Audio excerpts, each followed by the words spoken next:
Welcome back, all our 40K fanatics out there. I'm DJ here at Tim's Nation, joined once again by Lane and DeLong, and we are about to get ready to play a game of Warhammer.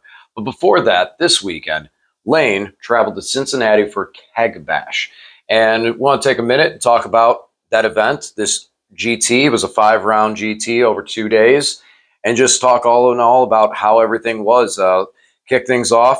How was the event hall? Was it stuffy? I know that I hate when there's not carpet. It hurts. It hurts so many hours. How was the event hall? It was a pretty basic. I don't know, if you've ever been in a volunteer fire hall type situation, it was kind of that. I think it was a fairground type place, so it got very warm in there. It smelled like hot nerds in there, but it definitely got warm. So for tournament advice, if you're going to someplace you've never been before, dress in layers so you can adjust. It's pro tip. This is why in my video, when I talk about things that you need to bring to a Warhammer 40K tournament, I put deodorant in there. There is a reason that I put take deodorant. These event halls get hot. They do. And some of these, they seem well ventilated until everyone gets in there and starts playing, and it's 12 o'clock in the afternoon. Papa Nurgle blessed a few people in that hall. But it was plenty of room and plenty of space, and it was actually during a convention, the CincyCon gaming convention. So it was kind of nice that there was other stuff to do. So if you're around, finished early, you can go walk around, check out the vendors, check out some demos of games and things. It wasn't huge, but there were probably like 15, 20 vendors there. And lots of people doing demos and stuff. So it was nice. And there were some artists and things there. So I got to pick up a few things for the family. But yeah, it was a good location. Awesome, awesome. So your primary reason for going to this event was obviously, though, Warhammer 40K, not for the convention. You went to play in this tournament that had how many players? About 60. I think they were like maybe 57, 58 when we started. So we'll just use the word 60. So it was about 60 players in there. You were going and you took your DevWatch list that we saw many, many times here on the channel with the Tome of Ectoclaves and being able to just obliterate 2 units on a turn when you pick with Deep Strike and all those abilities, everything that we've seen out here. How'd you do? How'd you finish overall for this event? I don't even know where I placed. I didn't check. Because listen, guys, there's good news, there's bad news, and then there's also some good news. So the good news is, if you've been watching, if you're a DevWatch fan and you've been or a player and you've been watching the channel, the DevWatch Devastating Wound output was really good. The damage output was really good. No complaints there. The bad news is that I only went 2 and 3, and I learned a lot. Some things in the list I need to patch up. But the idea, the concept of doing the Devastating Wound damage output on the Tome of Ectoclades and sustained attacks turn is strong, because it even really good players have put them on the back foot. And I will go through all my games, kind of talk about them. 2 of my losses were to people that finished 3rd in the whole event, and one who was best Imperial. So my losses were to very good players, people who were doing very well. I won my first 2 in a row. I won them by very high point scores, so that launched me up into the top of the rankings. I was playing on my 3rd game was on the 2nd table. So it launched me right up there. So overall record, not great, 2 and 3, but I think the DevWatch still has legs. Now, Zach, who's been on the channel once or twice, he actually took a Devastating Wounds DevWatch list as well. He did a few things differently. He went 3 and 2.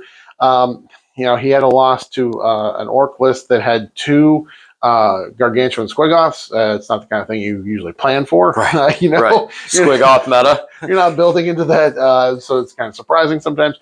But in a minute here, we'll go through all my individual games. So, and then the final good news is that day 1, they did the paint judging for the paint competition. It was a little chaotic how they kind of announced things and had people set up. Not a lot of people brought display boards. I don't know if they don't do a whole lot of display boards in that area. Cincinnati is about 4 hours from here, so this is the first time I've been down there. But I did end up taking the prize for best painted, and I will show a few pictures of my board here and the little prize I got. The trophy I got was this little knight who's there holding your brush for you. So it was a very cool little trophy. I'm very glad to have won that. So good news, bad news, good news. Awesome. So you just mentioned going over into your games. Let's jump into those, because that's where I'm kind of interested to hear like a lot of what happened, what went down. Because again, like you said, 2 and 3, it's not the best record, but what you take from that to move forward with it, there's a lot to be said there. And that's some of the conversation we had had, it's really interesting, and it's going to be cool to see the evolution of the DevWatch. Yeah. Now, where this all came from, let's go through that. Game one, what'd you get? What'd you play against? So, and I apologize, I forget a few people's names, but round one was against Necrons. As you know, I've had a little experience in the Necrons. You played against Necrons? Once, twice. This was kind of a little bit of a standard Necron hypercrypt list. There was a monolith. There were 2 Satans. There were about 30 immortals and a few other things. And was this a win or a loss? Well, the DevWatch did what the DevWatch do, and in turn 2, I picked up 2 Satans and the monolith and completely demoralized my opponent. Because that was what, like 800 points? That's that is for, yeah, you're good. You're right around 8 to 900 points and damage on a single turn. So guess what? DevWatch does hit hard. And after that, I was just able to control the game. Real good opponent. We had a good time. But it was a brutal way to start the tournament for him because it was just the damage output. As you guys have figured out from the DevWatches, and they pop off, they can pop off. Well, and he delivered all of his big units to me, and I sent them right back to his. And that's one of the reasons that I don't play a monolith a lot when we practice, and when I was practicing hypercrypt, is because I looked at that and I'm just like, knowing it was the boogeyman. Yeah. That was the boogeyman of knowing that here I am playing against somebody, playing the list that has the damage output that can remove the monolith. And that's not necessarily the healthiest way to build a list. You know, you don't want to, you're playing against one person, you need to try to stay out of that mindset of that one specific style, because there might be something a little bit different. You know, not many people are running DevWatch, whichever you want to call it. It's not a common build. It's not a common army. Yeah. So that's something that's nice, that you're going to hit people with things that they don't expect and don't see. Yeah. But I can't ignore it when you see it. When you see it right in front of your face and you see the damage, it's embedded into my brain. So every time I look at that monolith, every time I put it in there, I'm like, yeah, but that's dead.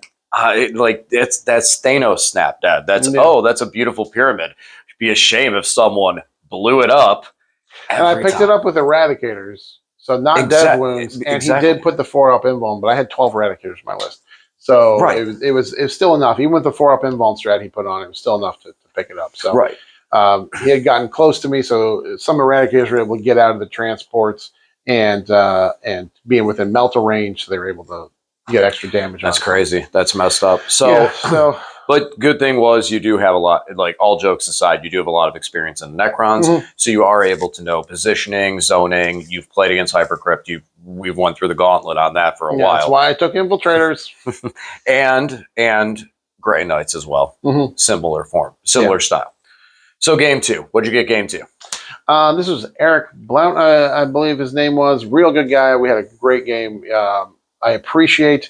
He did something I haven't seen people do before. He was playing Custodes, and he had 3 squads of Wardens, so 3 5-mans of the Wardens.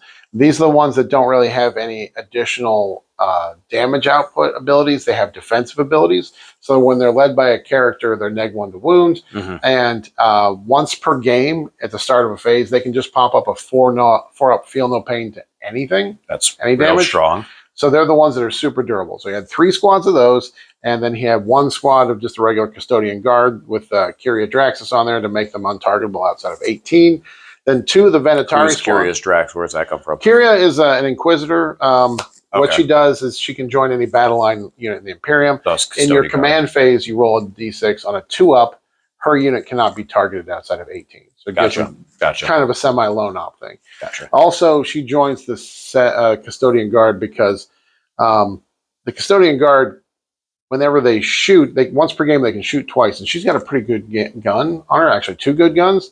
And so when they do their shoot twice, she can do their shoot twice. And they re-roll wounds when something is on objectives, or when they're on an objective, so she benefits from that as well. I'm glad to see that Inquisitors can join something and do it a little better. I've looked at a couple of times for Grey Knights, and the issue I have is a lot of the abilities say if every model in the unit has Deep Strike. So Inquisitors actually hurt the Grey Knights more than they would be able to help.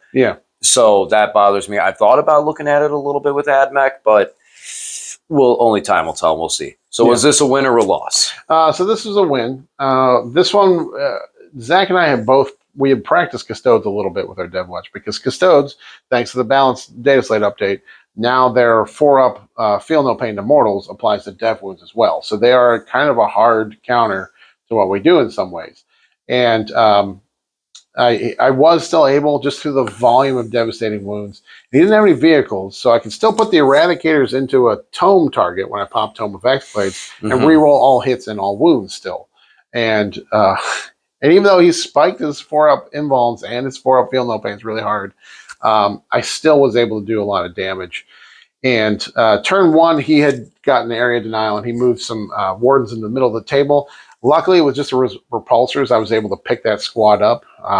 Between the 2 repulsors, there's 4 of the big las cannon shots. Right. All 4 hit, all 4 wounded. He failed all 4 saves, and he had popped his 4-up Feel No Pain on him, and he still was now not able to spike this to save him. That's really tough. It was a tough. I didn't expect to pick up. That's 4 damage plus D6 per hit. Yeah. So that's death plus 1 on each failed save right away. Plus D6. Well, he still had the 4-up Feel No Pain that he popped for everything, so he could still have spiked those, but he just but that's a rough. That's tough. That's a bad invuln to fail. Yeah. So I got really lucky on that, being able to just pick up one of his warden squads with just the shooting from the repulsors.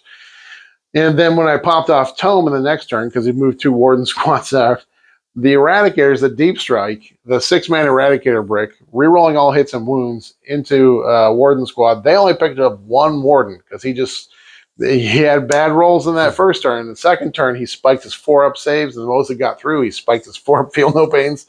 And the Eradicators had lethal and sustained and rerolling all hits and rerolling all wounds.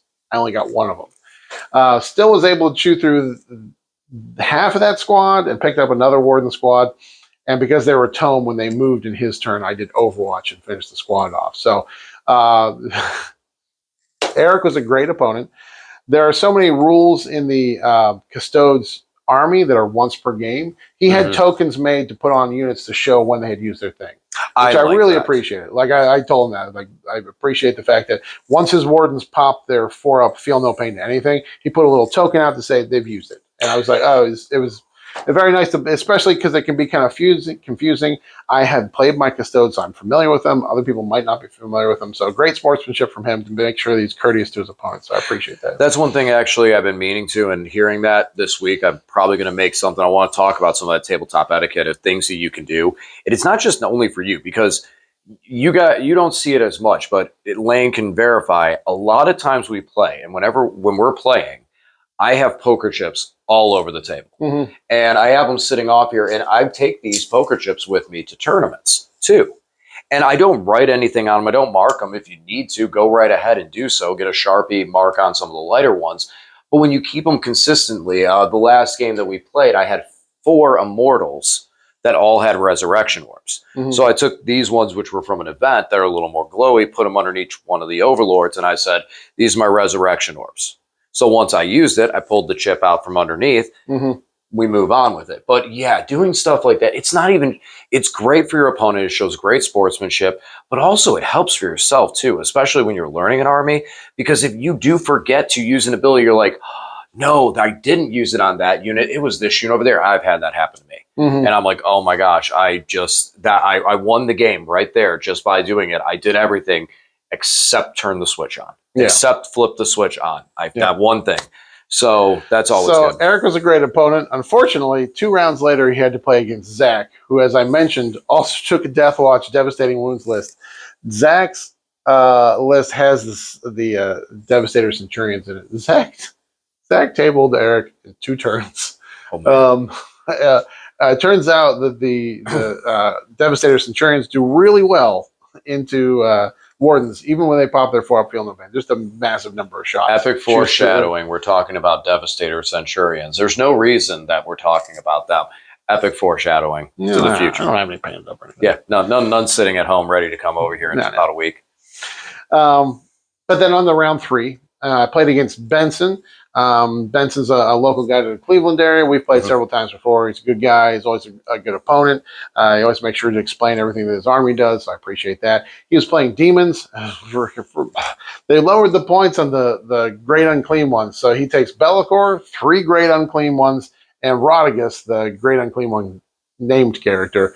In addition to that, had Some of the bugs, the big flyy bugs that shoot things, and then let your other demon units reroll wounds into them. You had some Nurglings, some Plague Bearers, just to go out there and score stuff, Beasts of Nurgle, that kind of thing. So obviously, this is a very durable, very tough, very hard to kill list. Those great unclean ones, and there are 4 of them. They're T12, I think, 20 wounds with a 4-up invuln and a 6-up feel no pain. Hey, they're big boys. So yeah, they're big, they're thick, and it takes a lot to work through them. So what I took for my secondaries, I took fixed secondaries. One had an enhancement, you said too? Yeah, one of them had a 5-up feel no pain, and when you're in the Shadows of Chaos, it's a 4-up feel no pain, which is ridiculous on a 20-wound model. Can't they heal it as well? Is there something that lets them heal? I think it's like if they have to take a battle shock test and they pass the battle shock test when they're in the Shadows of Chaos, I believe they get D3 wounds back. Okay. Yeah, I can't remember. Yeah. Yeah, they do a lot of stuff with battle shock in their Shadows of Chaos. But so what I decided to do, because I knew he was going to control the board so much of the time, I took fixed objectives. I took bring it down and assassinate, because every one of those big demons is a character and is a monster. And how many points? Oh, it's a ton. The great unclean ones are 20 wounds, so that's 5. That's 5 points for bring it down. Benson didn't realize this is something you could do. He was like, "Is that something you could do?" And he asked one of the people next to us, "Is that something you do?" Yes, I can take it. So because last edition they were in that same column, so you could only take like one of the kill ones. Yeah. But now it doesn't matter. So if you're gonna take a whole bunch of big demons, I'm gonna get points for killing them. Wow. The good news is I maxed out secondaries. It was awesome. I killed all 5 of his big demons, which no one else was able to do that tournament. However, this was the mission that I had been worried about. Was the supply drop, the Alpha and Omega, where the objectives disappear, and he blanked me on primaries. I was not able to get onto objectives because he just moved his whole army forward. They're all super durable. He didn't care how much I shot him, even though I did, like I said, killed all the big demons, all 5 of them by the end of the game. He still was able to control. He scored really well in primaries, and he was able to beat me there. So I don't remember what his score was. I just got a 50 because I maxed out secondaries, 0 primaries. There's a theme here. I need to learn how to score primaries with the DevWatch. But Benson did really well at the tournament. He went 4-1. He got 3rd place and best chaos for the Chaos Super Faction. So congrats to Benson. It's nice to know that my first loss was someone who did really well in the tournament. Right. That always feels good. Yeah. Yeah. Oh, I lost to the guy who won the whole thing. Well, what do you expect? I lost. Everybody else lost to him too. Exactly. Right.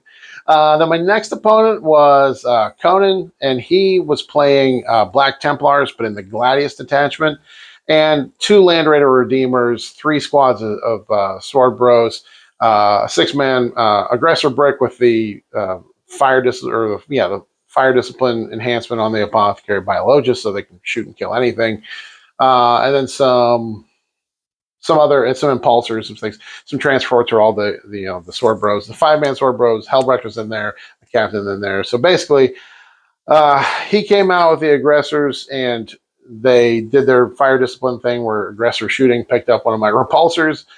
Because they just have so many lethals on 5s and re-rolling into their tome target and on and on and on. So he was able to pick that up. I slammed back the next turn with my tome turn.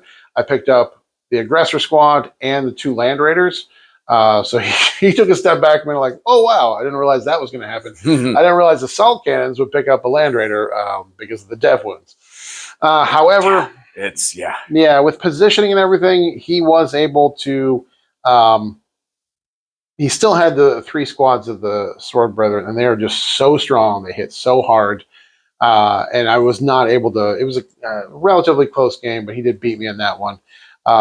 They went back and forth a little bit. Like I said, he was the turn 2 put him on his back foot when I picked up both Land Raiders and the aggressor squad, but he pulled off the win. So congrats to Conan. He ended up being best overall Imperium. The Imperium Super Faction with his army. So again, I had a loss, but it was obvious to a very good player. And the DevWatch thing of killing things really hard for that turn still popped off and worked well. As it did in your demon matchup too. You said, you maxed out your secondaries. I mean, first of all, literally each demon, each demon was worth 9 points, which is insane. Yeah. But needless. Yeah, Be'lakor was not 20. He's not 20, so he was worth 8 points, but still, I'm easily maxed out. I played against him once with the Canoptic Court, and I got lucky because of some of the terrain setup that he couldn't just put all of his great unclean ones on there, but I was terrified. I looked at it, I'm like, you can let me score primary any other turn. You just move on the middle, sit all this stuff here, and go, I'm scoring 15 at the end of the game. It's just, it's so rough. But again, with that, your killing capability, you did score that. So now we talk about the primary. Second game, you did, or the second loss, you did all the damage. You picked stuff up off the table like nothing. Again, comes down to primary. Now, game 5. So game 5 was against Votan. You guys know I play Votan. I haven't been playing him a lot in 10th because I just haven't figured out how to make him work for me. But a lot of people have done very well with him. I think his name was Sean. I made some mistakes in the game because it was, I'd already had 2 losses. Went out and exposed myself a little too early. Moved things out. Moved out of Radigators to shoot at the Sagittars. I forgot the Sagittars are toughness 10. They're just these little buggies, but they're still toughness 10. So my Eradicators are wounding on 5s, and they still just, even with the rerolls, they just whiffed. And then he kind of slapped me back pretty hard. So that one, the Devastating Wounds turn, the Tome of Ectoclase turn, wasn't that big because he kind of blocked me out with all of his, he has so many units. So much board coverage. Because he had 5 Sagittars and stuff in all the Sagittars and 3 squads of the Pioneer Jet Bikes and the Hecaton and 3 individual Grimmirs running around the table blocking out my Deep Strike. So when I did my dev turn, it was into Sagittars. I wanted to put them in the Hecaton and into the Terminators. That's where the dev wounds would be most valuable. Wasn't able to do that. And again, I made some mistakes with Sean. He played very well. It was a good game. He did score 100 on that. I scored 84, so 84 points is not a bad loss. It's not like it was a terrible game. No, but that's sometimes a win. Yeah, definitely. But no, it was just the end of 5 turns, and I had already lost 2, so I didn't give him my best game, and he played very well. So congrats to him as well there. So now, after seeing that, though, does that give you some ideas for Votan on things you might shift up, change up, play style, and anything like that? Putting them on the table. Did it kind of show you anything? It showed me that when you roll 6s, it's really good. Really? He spiked 6s early on, and those like the Sagittars are like, if you roll a 6, it's a sustained D3. Right.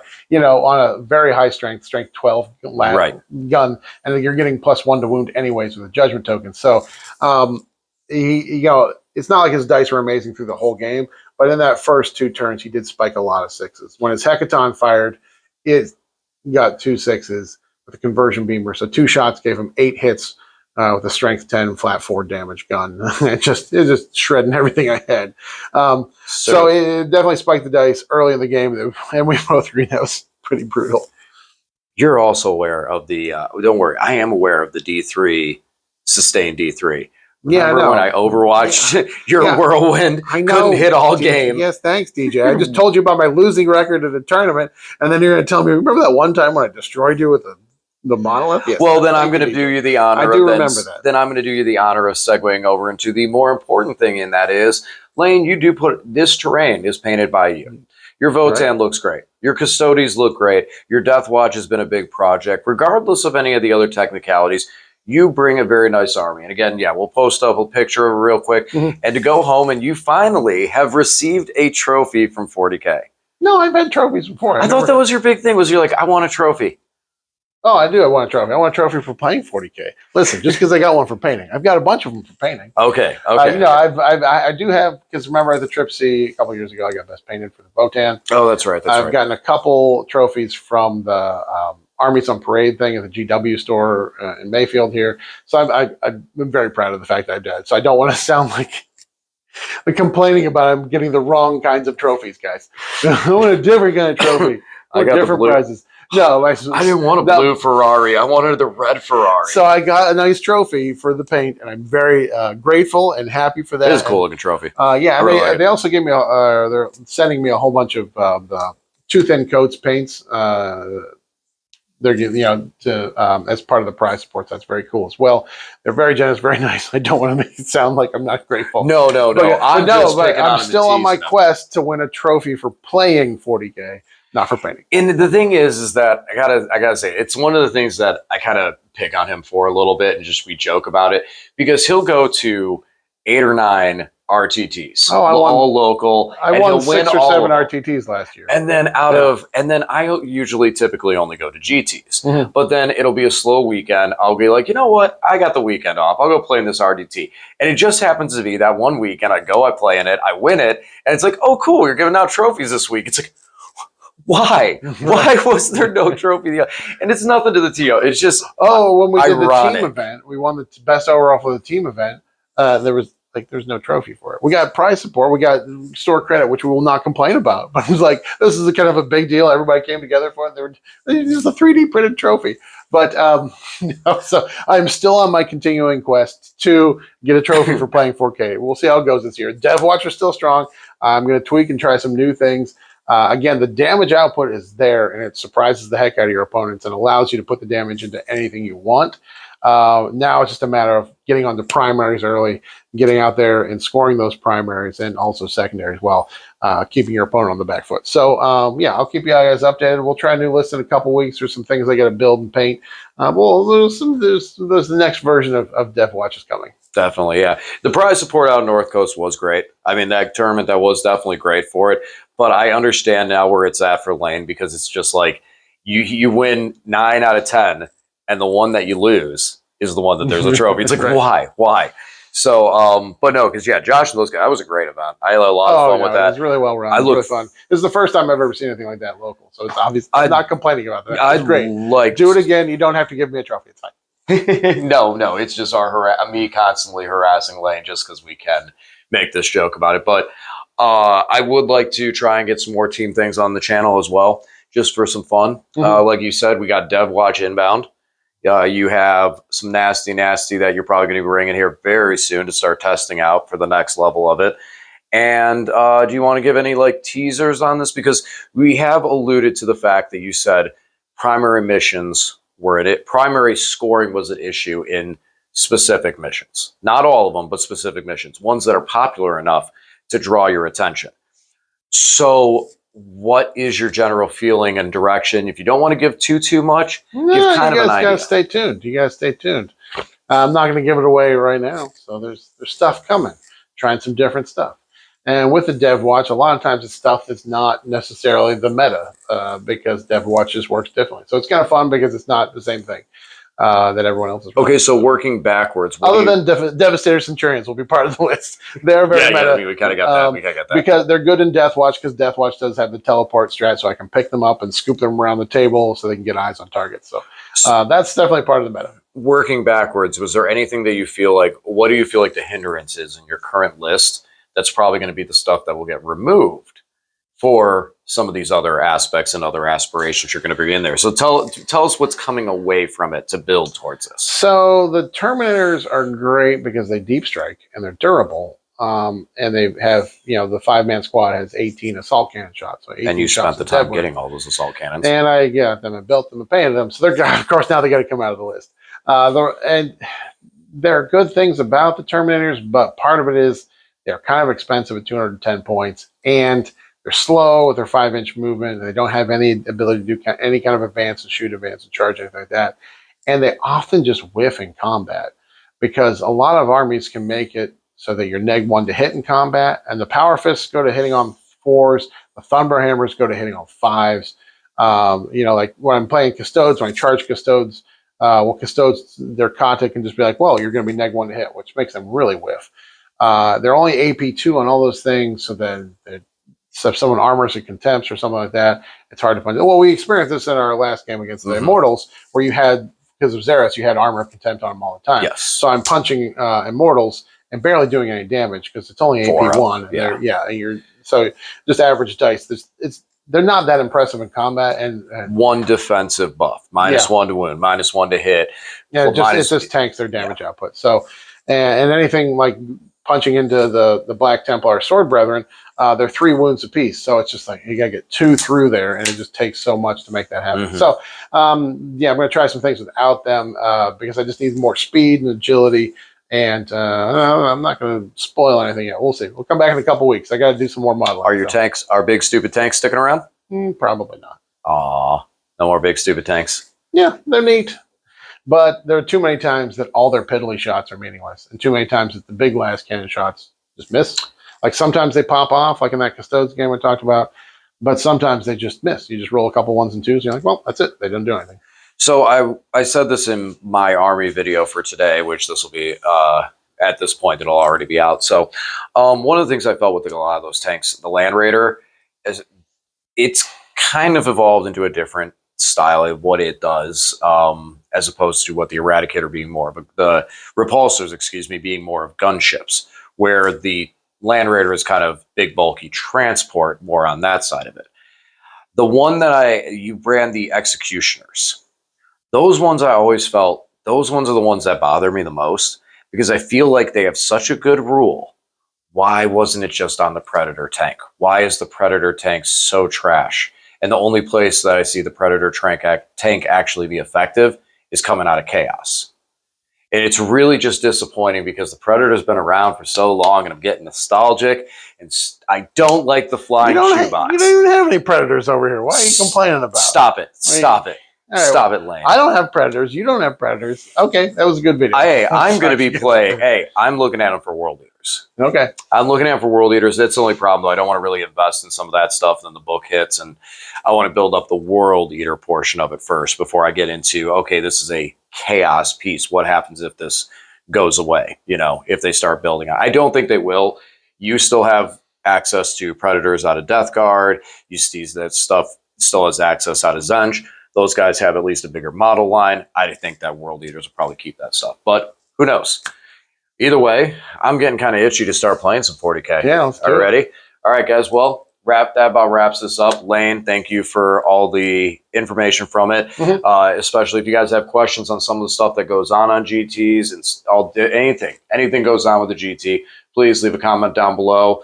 Like, subscribe, turn on the bell to get notified, and we're going to get over and play some 40K.